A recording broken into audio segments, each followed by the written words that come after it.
Los términos económicos, las cifras, las políticas y la problemática nacional, lo que más afecta al salvadoreño, todo lo que usted desea saber acerca de la economía nacional e internacional. A continuación, en Análisis Económico Semanal de Diálogo con Ernesto López. Nuestro tema de hoy está relacionado con la visita que hizo la Asociación Nacional de la Empresa Privada NEP, sus dirigentes, a la Asamblea Legislativa para solicitar a los diputados que rechacen la iniciativa del gobierno referente a la propuesta de reforma fiscal.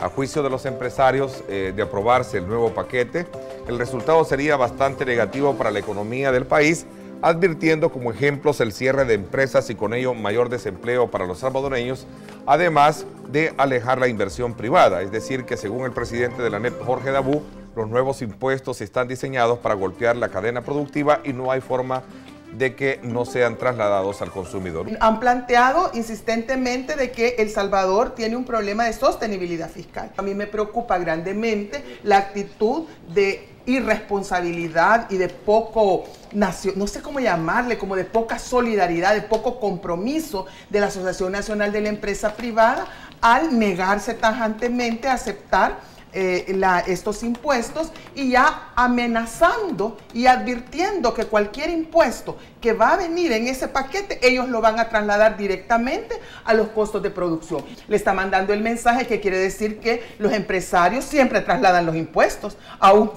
y entonces en ese sentido no entiendo por qué se oponen tanto, porque al final no los pagan ellos, sino que directamente se los pasan a los consumidores. Y aquí indiscutiblemente es una herencia del gobierno anterior, en cuanto que se ha endeudado tremendamente y alguien tiene que pagar esa deuda. Esto es un gasto desmedido que hizo un quinquenio el gobierno de Funes y realmente estamos pagando las consecuencias. Los ministros de Hacienda muchas veces no tienen la capacidad para resistir las presiones que le ejercen otros sectores dentro del gabinete o la misma Casa Presidencial en relación al gasto público. La relación entre impuestos y crecimiento económico no es una relación matemática.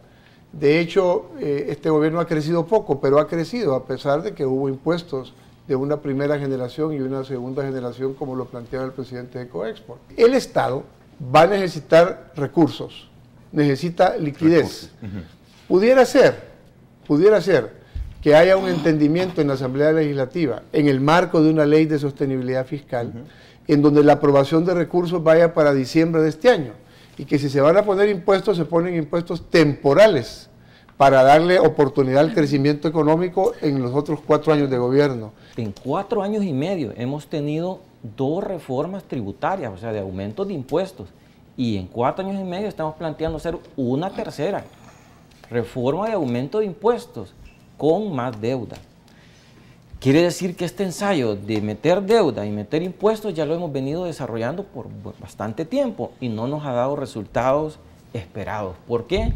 La pregunta es, ¿y después de 2 reformas tributarias, qué también vamos en esa corrección del déficit? La deuda ha crecido y que ahora la deuda ya pasa del 60%, pero tienes más deuda con carga de impuestos a la sociedad más alta.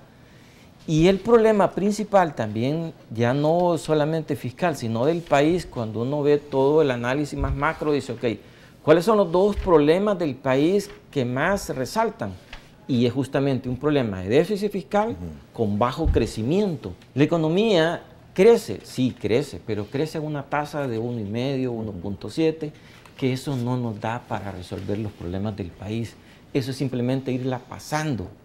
Con eso tú no puedes decir que estás resolviendo problemas de pobreza. No creo que se pueda establecer un vínculo automático. Yo estoy de acuerdo en eso, que no es una fórmula matemática que se puede establecer entre impuestos, crecimiento. Aumentar impuestos, disminuye crecimiento y viceversa. Yo creo que no es así la cosa, porque hay otros factores, hay otros determinantes del crecimiento económico, no solo en nuestro país, sino que en todos los países del mundo. Yo no creo que el problema del déficit fiscal es que sea demasiado gasto. Es que a lo mejor el gasto no está asignado gastado de acuerdo a las prioridades del país, porque a mí en educación no me pueden, o en salud no me pueden decir que en este momento hay un gasto excesivo.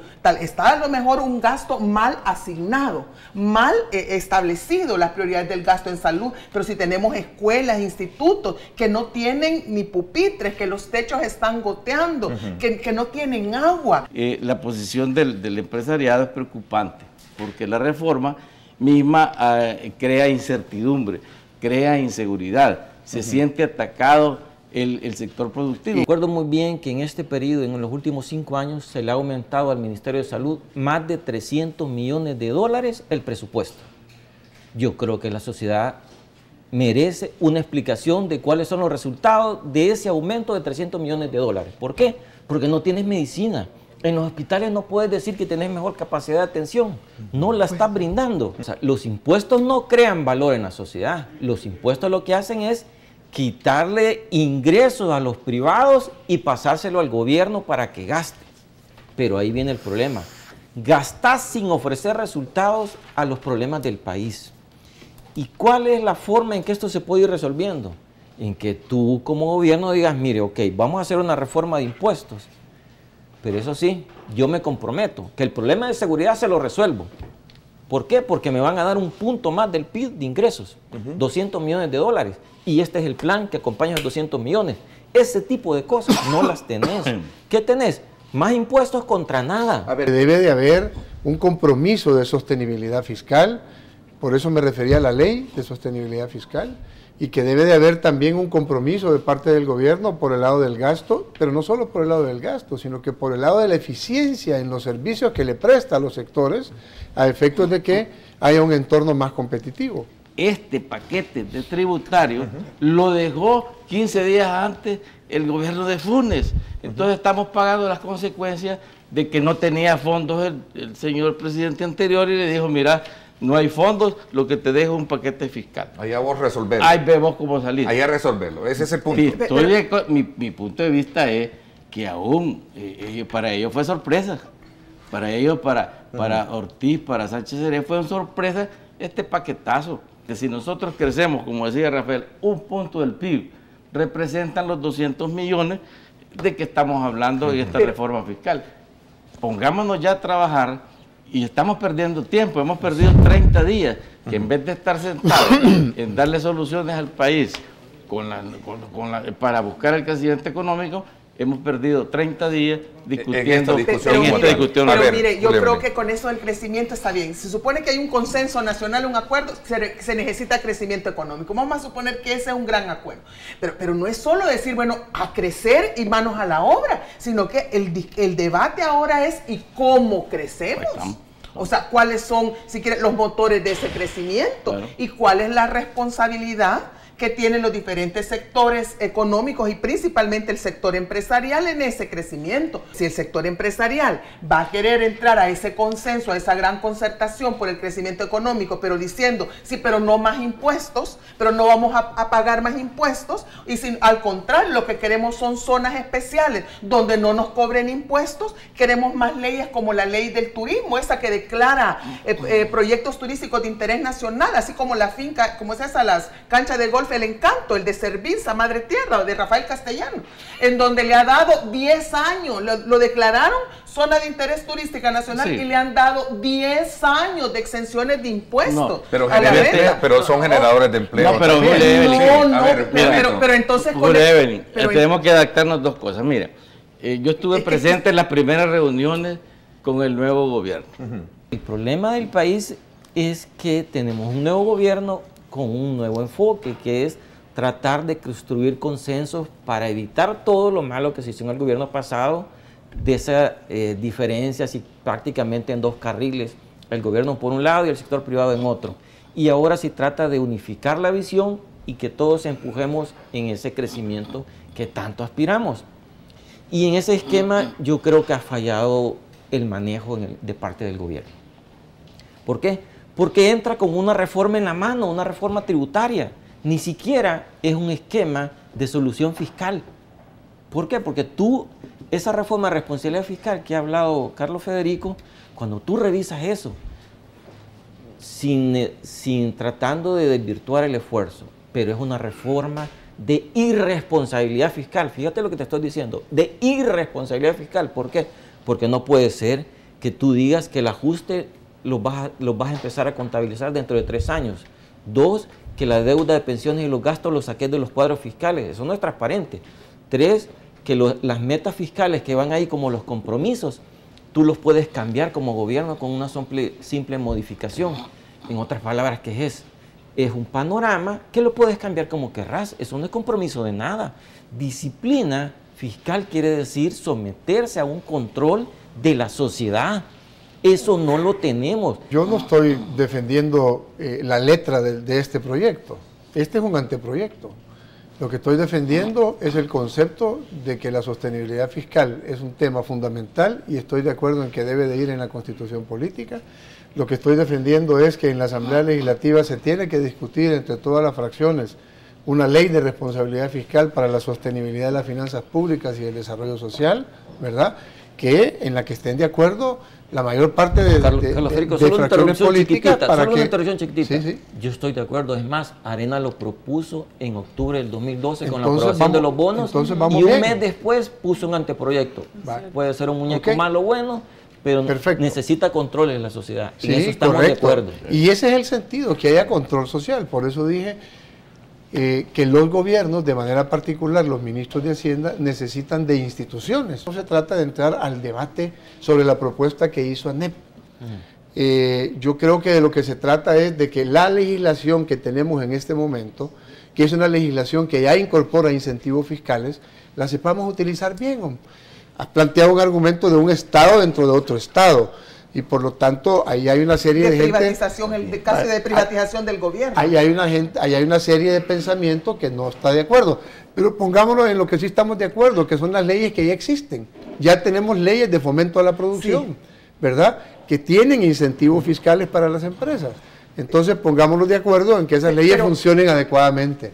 Pero también habría que empezar a imaginar otras formas de incentivar el desarrollo industrial, el desarrollo productivo, el crecimiento y el desarrollo del país, que no sean más exenciones fiscales. Si veamos la revista Forbes, acaba entre los 12 millonarios, los más grandes millonarios de Centroamérica, ha colocado a 2 millonarios salvadoreños que seguramente son los que más se oponen a la reforma tributaria que está presentando el gobierno, que es Ricardo Poma y Roberto Crit, que dice que ellos ya están casi en el umbral de los 1.000 millones. Forbes, la revista Forbes, léala. Esto no es ninguna investigación de una universidad de izquierda, no, es la revista Forbes. Esta reforma al que van a afectar más al sector informal, por un lado, y otro es al micro y pequeño empresario.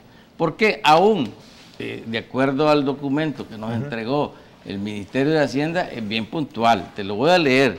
Dice, retención de impuestos para control de liquidez. Dice, objetivo, controlar la liquidez de los grandes comerciantes del sector informal. ¿Quiénes son estos? Los mercados. Esto es para el sector informal y todo el sector de comerciantes de los mercados. Pero perdón, don Pablito, pero esos grandes comerciantes del sector informal no son microempresas, son grandes empresas, pero que no pagan impuestos, y actúan de la ilegalidad. Pero este no es Poma, como decís tú, ni es CRIT. Pero son grandes empresarios. Es el comerciante del mercado central, pero del mercado de la tiendona, todos los mercados, o todo el sector informal. En la base tributaria de El Salvador lo pagamos 15.700 empresas. Estos 1.000 millones de diferencia entre el 2009 y el 2013 lo hemos pagado nosotros, 15.700 empresas. No puede ser. Y hay cerca de 200.000 empresas en el país. Nos quitan el 1,75 sobre el impuesto de cuenta. Mi impuesto de cuenta, 1,75% de nuestras ventas.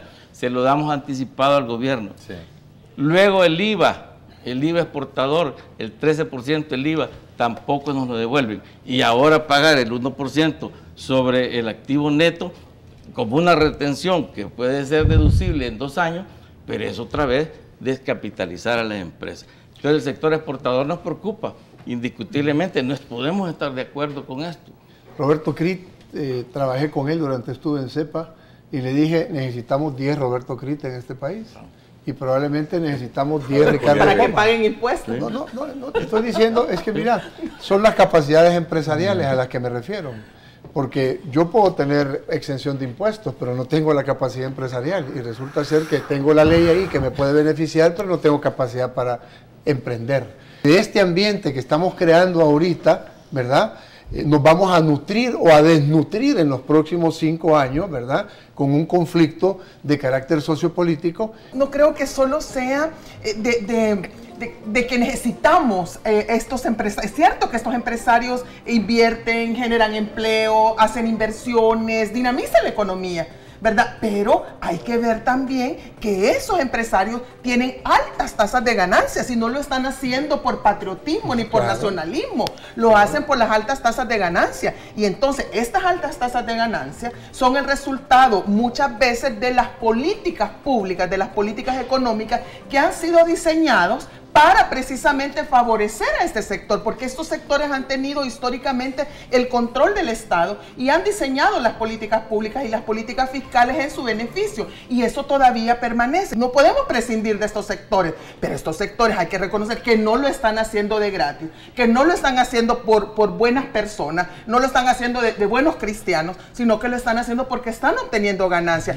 y tienen que tener responsabilidad, corresponsabilidad con este país. Ese es un conjunto de factores. Hay un tema de seguridad jurídica y ciudadana.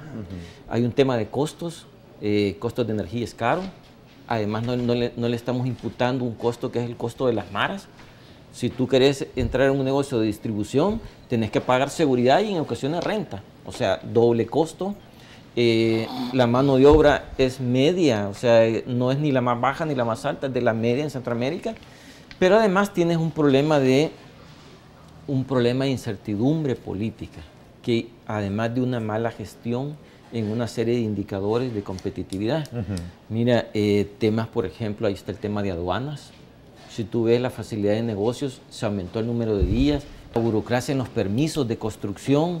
Aquí ha habido casos de empresas que le han tenido más de 5 años para darle todos los permisos. Tenemos que buscar la manera de atraer inversión, y eso implica reparar un montón de cosas internamente y dar algo. Tenemos que ser como objetivos. Nuestra sugerencia es, mire, señor profesor Sánchez Serén, está bien su 3%, ¿verdad? Porque ya es pasar del 1.8 al 3%, es una aspiración alta. Hablemos del 4%, ¿verdad? De una sola vez, porque cada 1% del Producto Interno Bruto que nosotros crezcamos representan 200 y pico millones de crecimiento. De los 15.700 empresarios que pagamos impuestos, el 85% de los impuestos lo pagan como 400 empresas. Increíble, 400, o sea, son grandes empresarios que aportan grandemente al fisco y al crecimiento del país. De esos quisiéramos, en vez de tener 400, tener 1.200 empresas grandes, ¿verdad?, que producieran un crecimiento económico que es el que necesitamos. Esto fue el análisis económico semanal de Diálogo con Ernesto López. Gracias por su atención y hasta el próximo miércoles.